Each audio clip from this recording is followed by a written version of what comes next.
बर' थुनलाइ आफादनि जोंनि जि माहारियारि आफाद आरो बिनि 63थि जि बोसोरारि जथुम्मा बक'आव सानथामनि हाबाफारिमोन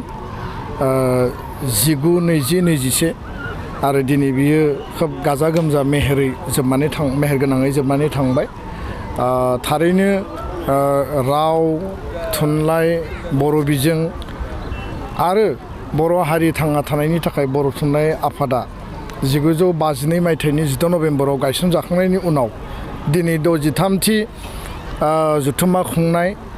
आरो बिनि बैसोआ 73 बोसोर जाबाय। प्लेटिनाम जुबिलि जागोन बोसोरनैनि उनाव 2022 मायथाइयाव बर' हारिनि बे मोनसे गोग्गाथाव मोनसे ग्ल'रियास मोनसे जार्नि आरो बेयाव गोबां घात प्रतिघात गोबां मोननाय आरो गोबां गोमानाय भाषा आन्दलननिफ्राय लानानै मेडियामनि थाखाय जिखिनि जोंनि जुजिनाय आरो जोंनि जि मबिलाइजेसन आरो जोंनि दावहा साधारन फोरोंगिरि थिसननांगौ फोरोंगिरि नांगौ आरो बिनि अनगायैबो बिजाब जोंनो नांगौ सम मथे स्कुल गायसननांगौ बेबायदि गुबै आरो माहारिनि फान्डामेन्टेल जिखिनि जोंनो प्रयोजन दङ गुन गोनां सोलोंथाइ लानायनि बेलायाव बा जोंनि साफ्रोमबो बर' फरायसा फरायसुलिया गावनि बिमानि रावजों सोलोंथाइ मोननांगौनि बेलायाव आसाम नाङै जोंनि जि मोनसे अधिकार बेखौ मोननांगौनि थाखाय थांनाय समाव सोमावसारबाय जुजिबाय दिनै मोनसे साक्सेसफुल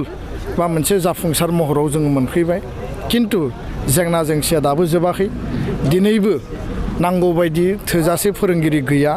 सिंगल टिचार जिर' टिचारनि जेंनाया दाबोनो दङ बेखौ लानानै सरकारखौ नारसिननाय सरकारजों सावरायनाय सरकारनिसिम जोंनि जि दाबि बे सोलिगासिनो गुण'त्सबआव थाखो 2आव इंराजि रावाव मेथ्स आरो साइन्सखौ खुंफुंनाय जेराव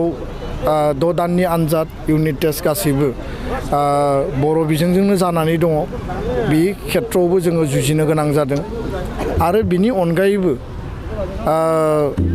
फिसा फिसा टेक्सटबुकआव बा जोंनि एलिमेन्टारि आरो सेकेन्डारि लेभेलनि टेक्सटबुकआव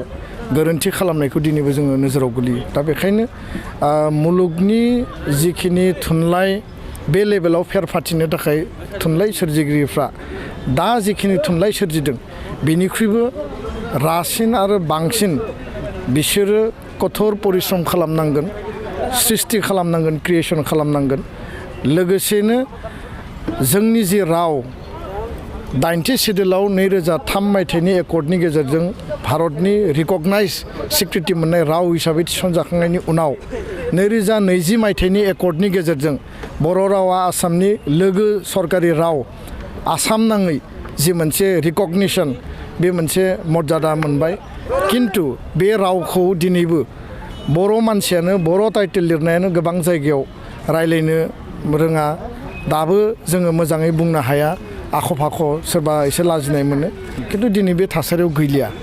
लाजिनांगौ थासारि गैलिया जोङो गावखौनो माने नेहाथना साननो गोनां गैया। बर' रावा दिनै बयजोंबो अनसायजानाय बयजोंबो सिनायजानाय बयजोंबो मिथिजानाय आरो बेखौ लानानै गोबां रिसार्च गोबां दिनै खम समनि गेजेराव बर' रावा मोनसे जौगासार राव बायदि दिनै मोनसे मासि मोननो हादों बेखौ बयबो सोलोंनांगौ बयबो सोलोंनायनि बेबस्था खालामनांगौ। दा बेखायनो बर' थुनलाइ आफादनि बे जुथुम्माया मोनसे साक्सेसफुल जुथुम्मा आरो बेयाव गिबि मन्थ्रि आरो माखासे माने रिनाउन आलासिफोर साहित्य एकाडेमिनि भाइस प्रेसिडेन्ट फैदों आरो बिनि गेजेरजों फैबाय थानाय समाव जोंनि राव आरो थुनलाइ जोंनि बर' बिजों आरो जोंनि गुन गोनां सोलोंथाइखौ लानानै हाबा मावलांनांगौनि बेलायाव एबसु आरो थुनलाइ आफादनि जुजिनाया कन्टिनिउ थागोन आरो बे बिथिङाव जातीयताबाद आरो हारिनि सार्थनि थाखाय जों खुनु कारनाव आपस खालामनाय नङा आरो जिकुनु बिनिमयाव हारिखौ गेरेमसा हारि दानायनि बेलायाव थुनलाइ आफादनि जि मोनसे